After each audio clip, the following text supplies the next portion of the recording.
Halo teman-teman, Assalamualaikum warahmatullahi wabarakatuh. Selamat datang kembali di BDE 2.0. Nah, di video kali ini saya akan share tentang Lean Thinking. Nah, ini adalah salah satu materi saya, actually materi favorit saya, dan ini menjadi salah satu penyelamat dalam bisnis saya gitu kan. Karena pada dasarnya ketika teman-teman memulai bisnis dan bisnis itu mulai bertumbuh, maka teman-teman akan mendapatkan tantangan baru, yaitu manage team ya. Kemudian teman-teman menjadi besar, tiba-tiba besar itu dalam arti timnya besar, kemudian mungkin kantornya juga besar, dan masalahnya pun semakin bertambah. Nah, konsep lean thinking ini menarik ya. Saya juga terinspirasi dari salah satu video dari The Founder ya, teman-teman. Nah, kita tonton. Nah, ini karena nggak ada soundnya ya. Jadi ini menceritakan seorang Mac and Dick ya, McDonald bersaudara, bagaimana mereka ini benar-benar membuat flow sistem benar-benar ramping ya dan efisien. Nah, jadi dalam dapur McDonald itu betul-betul dituntut untuk cepat, kemudian juga efisien, dan nggak ada yang waktu yang terbuang atau nggak ada flow yang saling overlap kayak gitu. Ini salah satu film favorit saya, teman-teman bisa nonton filmnya The Founder, film sejarah McDonald ya. Oke, apa sih lean thinking itu? Sebenarnya lean itu kan bahasa Inggris ya, artinya ramping. Jadi metodologi kita tuh customer centric atau berpusat pada customer yang emang digunakan untuk memperbaiki proses apapun ya. Ya, jadi memperbaiki proses, kemudian mengeliminasi pemborosan, segala pemborosan, entah itu pemborosan dari sisi cost, bahkan pemborosan dari sisi tenaga gitu kan. Nah, pokoknya dalam hal apapun lah kita bakal eliminasi gitu ya, supaya nggak terlalu banyak. Nah, kalau kita berbicara lean thinking, maka ada traditional thinking. Kalau traditional thinking itu mungkin teman-teman juga tahu, kayak misalkan demand-nya 1000 ya, kemudian kapasitasnya mungkin kita butuh cuman satu shift lah. Jadi demand orderan 1000, kemudian karyawannya cuma satu shift aja gitu ya. Nah, tapi biasanya kalau untuk naikin kapasitas ya, biasanya kalau misalkan kita pengen demand 2000, itu otomatis jadi dua shift. Ya nggak sih? Dua shift, karena satu shift itu maksimal 1000, dua shift maksimal pasti 2000 gitu kan. Tapi itu adalah konsep traditional thinking ya. Jadi misalkan intinya sih meningkat gandakan, melipat gandakan resource ya. Padahal belum tentu ya, belum tentu istilahnya demand-nya lebih banyak, dibutuhkan karyawan juga lebih banyak, belum tentu ya. Nah, kalau lean thinking ya, misalkan demand 1000, kapasitas aktualnya, atau misalkan demandnya 500 nih sekarang gitu ya, pengen demandnya 1000 gitu ya. Biasanya kita otomatis kan dua kali lipat shift. Tapi di sini kita bisa, sebelum kita tambah shift, sebelum kita naikkan kapasitas produksi, apa yang kita bisa efisiensikan, apa yang bisa kita selesaikan masalah-masalah gitu loh. Jadi nggak tiba-tiba kita langsung naikin resource ya. Naikin resource itu jadi bisa jadi masalah juga, karena ya kita nambah karyawan, kita nambah beban, kita nambah istilahnya pengeluaran lebih banyak gitu, sedangkan demand belum tentu stabil, bisa jadi itu hanya tren segala macam ya. Maka kita harus efisiensi segala sesuatunya, maka kita harus punya skill problem solving ya. Jadi kita sebagai entrepreneur ini sebetulnya pada dasarnya skillnya adalah problem solving. Orang punya masalah, kita punya solusi.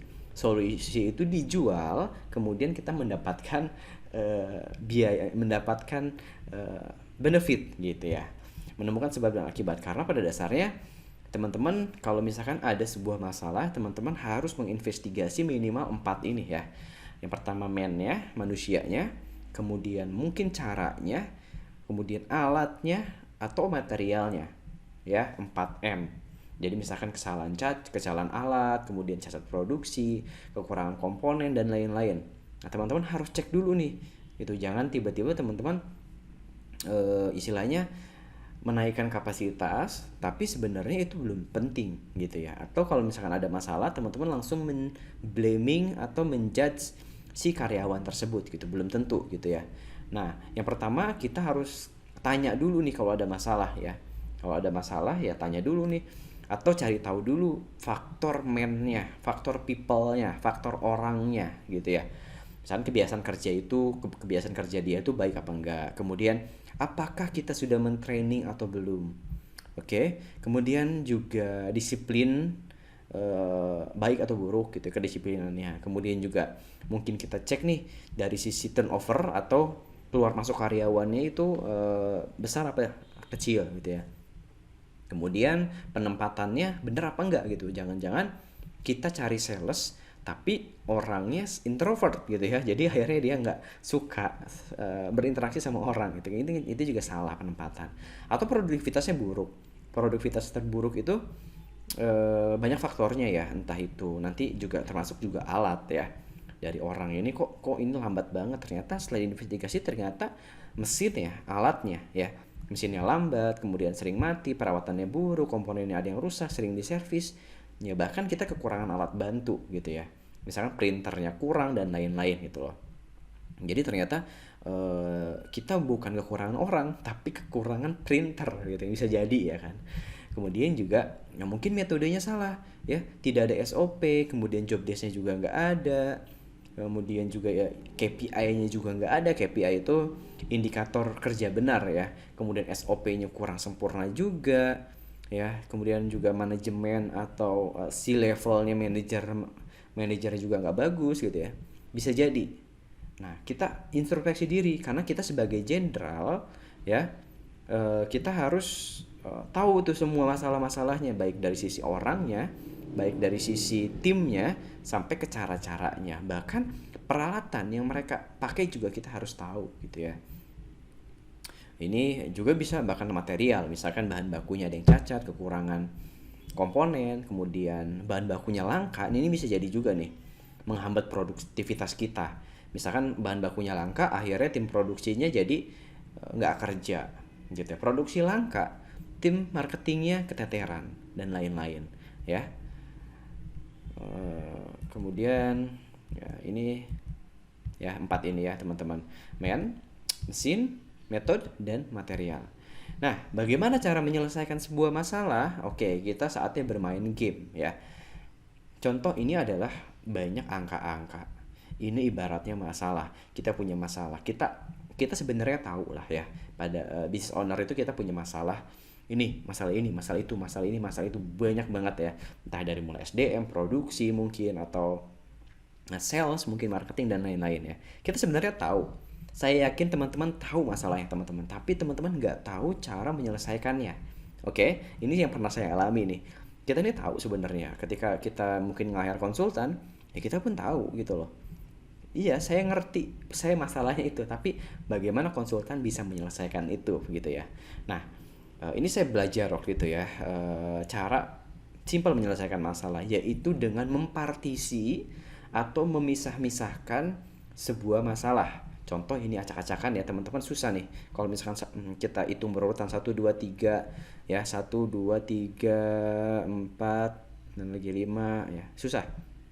Tapi ketika kita rapihin, nah teman-teman udah mulai kebayang nih, 1, 2, 3, 4, 5, 6, 7, 8, 9, 10, 11, 12, 13, seterusnya ya, sampai ke 54. Oke, dengan cara memisahkan masalah ini biasanya jadi lebih mudah.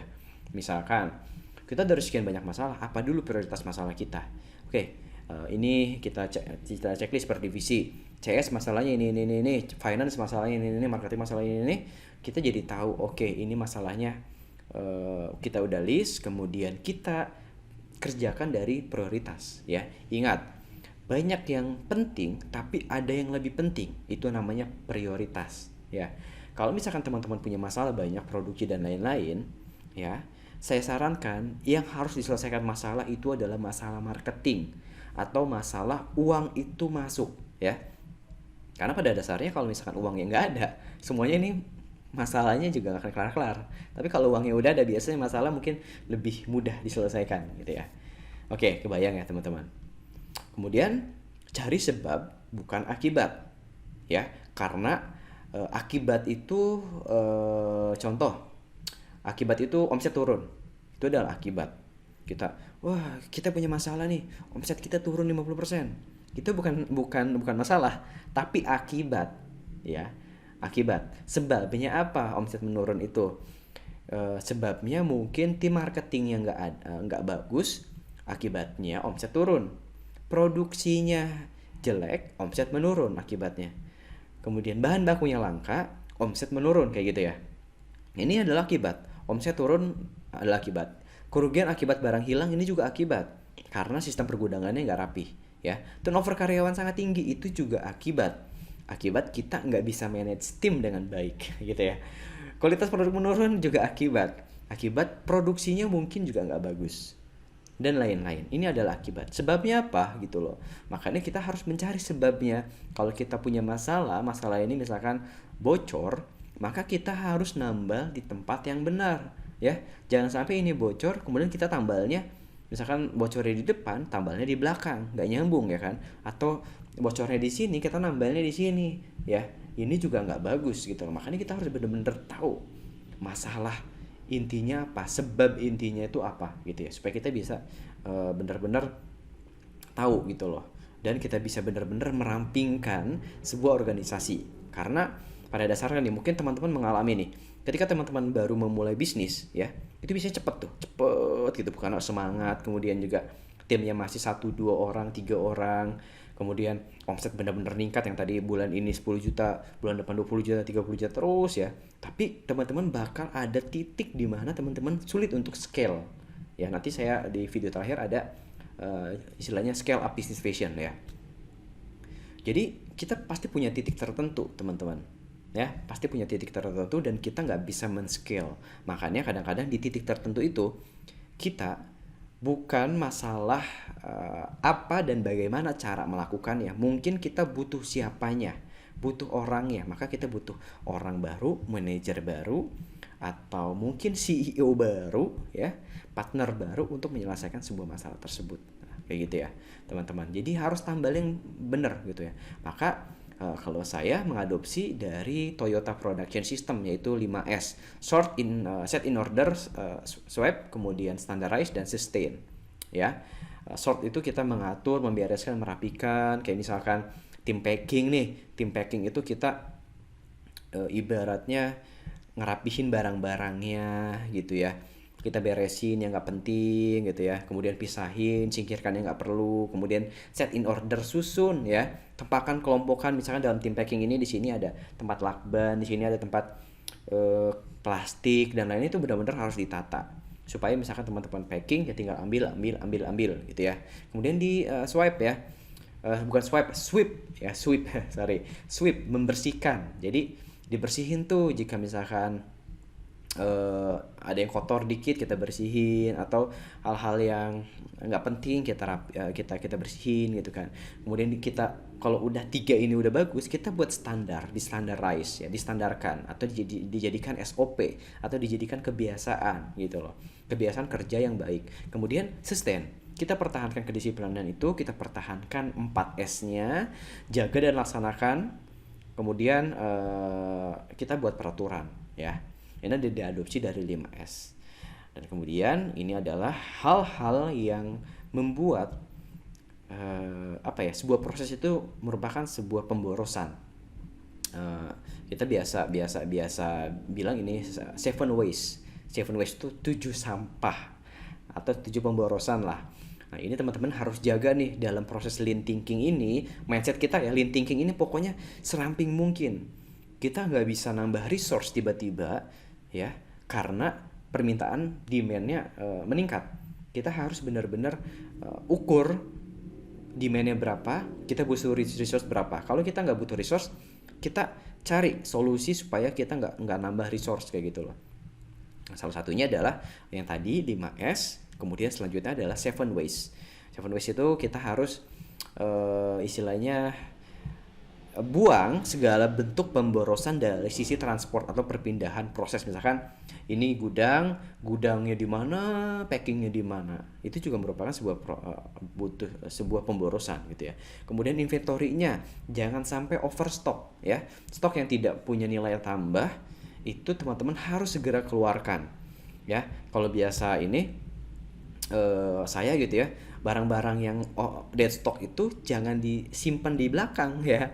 Bahkan kalau udah nggak laku itu teman-teman istilahnya dikarungin, kemudian taruh di ruang tamu gitu loh. Kenapa? Supaya kita tuh kalau kalau kita setiap hari tuh ngelihat barang itu, ih ini barang belum laku-laku.